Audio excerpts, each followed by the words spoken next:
নিজেকে হতাশ মনে করছো, নিজেকে অনেক বড় অপরাধী মনে হচ্ছে, আসো আমার কাছে আও, আমার কাছে আসো, আমি আল্লাহ তোমাকে ক্ষমা করে দিব। অনেক মানুষ রয়েছে অনেক গুনাহ করার কারণে নিজেকে একেবারে হতাশ করে ফেলেছ। না না না, হতাশ হওয়া যাবে না। আল্লাহ পাক রব্বুল আলামিন বলেন, কে রয়েছে ক্ষমা প্রার্থী, আমার কাছে আসো, আমি ক্ষমা করে দিব। কেউ বলছে যে শবে বরাত এটা নেই, আবার কেউ বলছে এটা বেদাত। আবার আরেকটা দল রয়েছে, তারা বলে যে ইসলামে কোনো শবে বরাত ঠারাত কোনো কিচ্ছু নেই। আরেকটা দল রয়েছে, তারা বলতেছে যে এই পরিমাণ বাড়াবাড়ি করছে তারা, যে শবে বরাতকে যেভাবে ইসলামে রয়েছে তার চেয়েও আরও শতগুণ বৃদ্ধি করে তারা সেটাকে পালন করছে। এভাবে অনেকটি দল হয়ে গিয়েছে, আর এই দলগুলো হওয়াটাই স্বাভাবিক। তো দেখেন সঠিক কোনটা, আসল কোনটা, আসলে ইসলামে কতটুকু রয়েছে। দেখেন ইসলামে যে একেবারেই নেই বিষয়টা এমন নয়। আর কিছু লোক যারা বাড়াবাড়ি করতে করতে করতে করতে সীমা অতিক্রম করে ফেলছে, বিষয়টা এমনও নয়, বরং এর মধ্যম যে পন্থাটা রয়েছে আমাদেরকে সেই পন্থাটাই অবলম্বন করতে হবে। তো কেউ কেউ বলেন যে আসলে শবে বরাত শব্দটাই হাদিসের ভিতরে নেই। আরে ভাই, শবে বরাত শব্দ হাদিসের ভিতরে কিভাবে থাকবে? এটা তো কোনো আরবি শব্দ না, এটা একটা ফার্সি শব্দ, এটা হাদিসের ভিতরে কিভাবে থাকবে?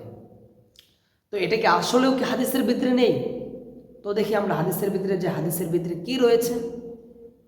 এর আগে আসি যে শবে বরাত এটা কি। তো দেখেন আমাদের দেশে ইসলাম আসতে কিছু দেশ অতিক্রম করতে হয়েছে। তার ভিতরে রয়েছে যেমন ধরেন ইরান, এমন মাঝখানে আরও অনেক দেশ রয়েছে। তো দেখেন মাঝখানে কিছু দেশ রয়েছে, সেগুলো হলো ফার্সি, তাদের ভাষা হলো ফার্সি। এই কারণে তারা তাদের ভাষা অনুযায়ী কিতাব রচনা করেছে, বিদায় এই শব্দগুলো বেশি বহুল প্রচলিত হয়ে গিয়েছে, যার কারণে আমরাও এটাকে শবে বরাত বলেই থাকি। কিন্তু এর মূল শব্দ কি, আরবিতে এই শব্দটাকে কি বলে? তো দেখেন আরবিতে এটাকে বলা হয় নিসফে শাবান, অর্থাৎ শাবানের 15তম রজনীকে নিসফে শাবান বলা হয়। আর এটা স্পষ্ট ভাষায় হাদিসের ভিতরে এই শব্দটা রয়েছে, এমনকি আছে। অতএব কোনোভাবেই এটাকে অস্বীকার করা কিংবা এটা ইসলামে নেই, হাদিসে নেই, এমনটি বলা যাবে না, কেননা এটা হাদিসের ভিতরে স্পষ্ট ভাষায় আছে। তো কিছু মানুষ রয়েছে আবার, যে তারা বাড়াবাড়ি করতে করতে অনেক সীমা অতিক্রম করে ফেলে। যেমন তারা বলে এত রাকাত নামাজ পড়তেই হবে, এগুলো করতেই হবে, মম আগরবাতি এগুলো জ্বালাতেই হবে, মরিচবাতি লাগাতেই হবে, কবরস্থানে যেতেই হবে, এমন অনেক কিছু তারা বলে থাকে। যেই সমস্ত কাজগুলো হলো ভিত্তিহীন, অনার্থক, যেগুলো করা যাবে না, এগুলোই হলো বাড়াবাড়ি, এগুলো করা যাবে না। তো আমরা কি বলবো, কি করব? আমরা হাদিসের ভিতরে যেখানে যেভাবে রয়েছে আমরা ঠিক ততটুকুই আদায় করব। এর চেয়ে আমরা আমাদের সীমা লঙ্ঘন করা কোনো ধরনের প্রয়োজন নেই। তো একজন কিছুক্ষণ আগে প্রশ্ন করেছেন যে হুজুর এর কোনো নির্দিষ্ট নামাজ আছে কিনা, মানে শবে বরাতের নির্দিষ্ট কোনো নামাজ আছে কিনা। দেখেন শবে বরাতের নির্দিষ্ট কোনো নামাজ নেই। আপনার যতটুকু ইচ্ছা, সাধারণভাবে আপনি সাধারণ রাত্রিতে যেভাবে যতটুকু নামাজ আদায় করে থাকেন, এই রাত্রিতেও ঠিক ততটুকুই নামাজ আদায় করবেন, ঠিক আছে? স্বাভাবিকভাবে অন্য অন্য নফল নামাজে যেভাবে নিয়ত করেন, এই রাত্রে ঠিক সেভাবেই আপনি নিয়ত করবেন, অন্য কোনোভাবে আপনার নিয়ত করার প্রয়োজন নেই। আরেকটি হলো যে নির্দিষ্টভাবে নির্দিষ্ট আকারে কোনো আবাদত আছে কি না। না, নির্দিষ্ট আকারে নির্দিষ্টভাবে কোনো আবাদত নেই।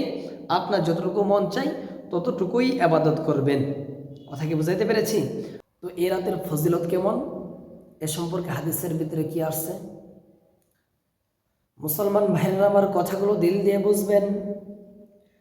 আল্লাহর হাবিব রাসূল করিম সাল্লাল্লাহু আলাইহি ওয়াসাল্লাম হাদিসের ভিতরে স্পষ্ট ভাষায় এই রাতের ফজিলত সম্পর্কে বলে দিয়েছেন। আল্লাহর হাবিব রাসূল করিম সাল্লাল্লাহু আলাইহি ওয়াসাল্লাম বলেন, এই রাত যখন শুরু হয় তখন আল্লাহ তাআলা তিনি প্রথম আসমানের ভিতরে অবতরণ করেন। আল্লাহ তাআলা প্রথম আসমানের ভিতরে আসার পরে আল্লাহ তাআলা একে একে ডাকতে থাকেন, এই কে রয়েছ যার রিজিক লাগবে, কে রয়েছ অনাহারী, কে রয়েছ রিজিক প্রার্থী, আমার কাছে রিজিক চাও, আমি তোমাকে রিজিক দান করব। আল্লাহ পাক রব্বুল আলামিন প্রথম আসমানের ভিতরে আসার পরে এভাবে তিনি ডাকতে থাকেন, কার রিজিক প্রয়োজন, আমার কাছে রিজিক চাও, আমি তাকে রিজিক দান করব। আল্লাহ পাক রব্বুল আলামিন বলেন, কে রয়েছে অনেক গুনাহ করেছ, গুনাহ করতে করতে করতে করতে সাগরের ফেনা পরিমাণ গুনাহ করে ফেলেছ, এমন কেউ কি রয়েছ?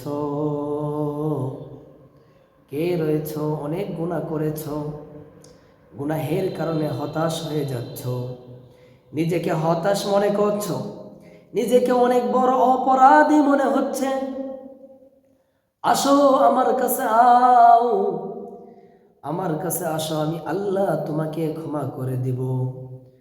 অনেক মানুষ রয়েছে অনেক গুনাহ করার কারণে নিজেকে একেবারে হতাশ করে ফেলেছ, না না না, হতাশ হওয়া যাবে না।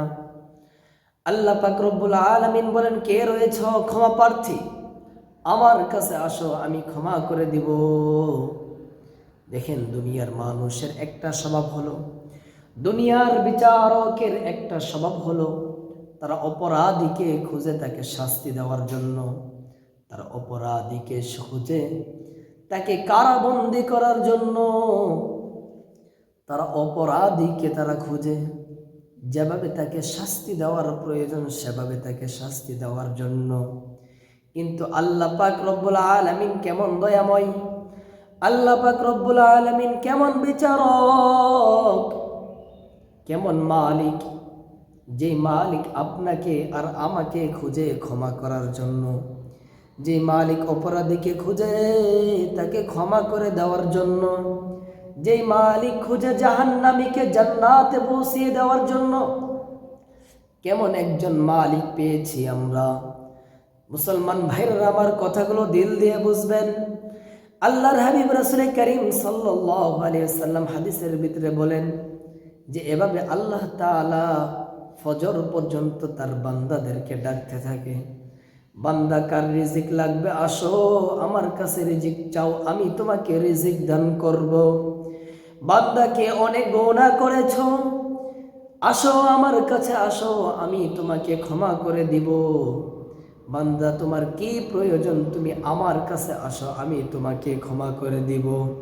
কিন্তু বান্দা আমার কাছে না আসে, তুমি কার কাছে দৌড়াচ্ছ, অন্য কোথাও যেও না। বান্দা তুমি আমার কাছে আসো, তোমার মনের কথা আমাকে খুলে বলো বান্দা, আমি তোমার মনের আশাকে পূরণ করে দিব।